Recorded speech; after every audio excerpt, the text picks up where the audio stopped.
2023 se présente comme un millésime assez intéressant et atypique. On a commencé avec un hiver assez doux, une très belle sortie de raisin, qui est même peut-être une des plus grosses sorties de raisin de ces 20 dernières années.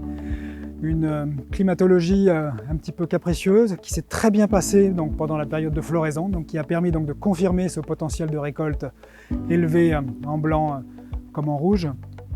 Et puis on a eu un été avec beaucoup de pluie, avec beaucoup de soleil, avec de la sécheresse, avec quelques excès, mais qui finalement était plutôt assez facile à gérer par les vignerons et les équipes viticoles.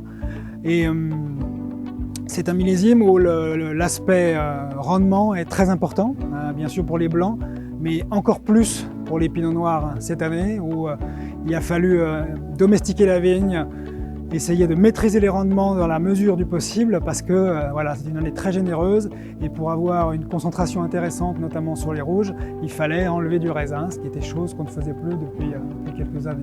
Donc c'était une année voilà, exigeante au niveau viticulture. 2023 a été d'un point de vue vinification un millésime relativement facile à vinifier. Il y a eu très peu de tri dans les blancs comme dans les rouges, donc moins de 5% de tri. Nous avons fait un schéma de vinification qui est plutôt classique, avec le même niveau de vendange entière que d'habitude dans certaines cuvées, d'autres non. Et on a travaillé principalement sur les remontages, relativement peu de pigeage. On a voulu vraiment faire comme à l'accoutumée des vins sur la finesse et l'élégance et privilégier une méthode d'extraction qui s'oriente plutôt vers l'infusion. Nous avons procédé à des durées de macération de 15 à 23, 24 jours, donc relativement classique. Ce qui est surprenant avec ce millésime, c'est qu'on a des très jolies couleurs, une jolie concentration qui n'était pas du tout ce qui était attendu compte tenu de la météo de l'année et de la climatologie.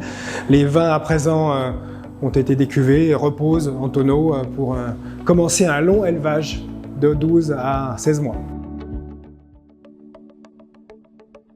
2023 se présente comme une très grande année à blanc, donc avec des très beaux équilibres acides et une très grande richesse, une onctuosité qui est quand même assez caractéristique de ce millésime. On avait des très belles maturités qui donnent des vins vraiment qui sont très agréables, très souples, mais qui ne manquent également pas de chair ni de nervosité. On est sur des arômes plutôt de fruits jaunes, de poires, de pêche. Ce sera un millésime qui sera à la fois un millésime de garde, mais à la fois un millésime très approchable dans sa jeunesse. On est à présent à 12 mois d'élevage et comme chaque année, en blanc, pour la maison Jean-Claude Boisset, nous allons faire les élevages de 2 hivers en fût, c'est-à-dire 18 mois. Deux nouveautés pour le millésime, nous faisions auparavant un centenaire premier cru Passe-Temps et on a décidé de continuer dans cette appellation porteuse et très dynamique avec un centenaire village en viticulture biologique, donc en blanc. Et puis un vin très prestigieux, on est très fiers de l'avoir dans notre cave cette année, c'est un Criot Bâtard Morachet, donc le plus petit grand cru blanc de Bourgogne. Il y a un peu plus d'1,5 hectare, donc c'est tout petit, et moins d'une dizaine de propriétaires, donc on est très fiers d'avoir ce grand cru très prestigieux dans notre cave cette année, avec une production très limitée. Il y aura seulement 300 bouteilles disponibles dans quelques mois sur le marché.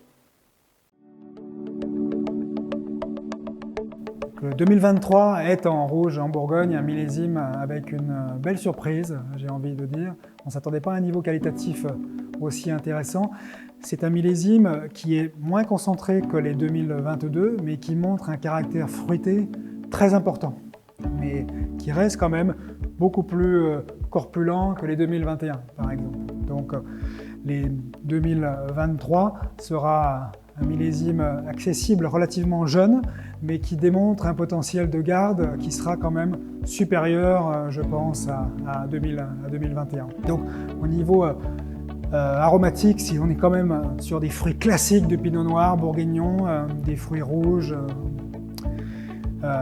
cerises, griottes également, mais vraiment des arômes classiques de pinot noir, de maturité normale, j'ai envie de dire. Une jolie structure tannique, mais qui reste très enveloppée et très douce, comparé à 2022, qui est peut-être lui un petit peu plus puissant, un petit peu plus austère. Donc les 2023 sera certainement peut-être un millésime de restauration, mais avec un beau potentiel de concentration également.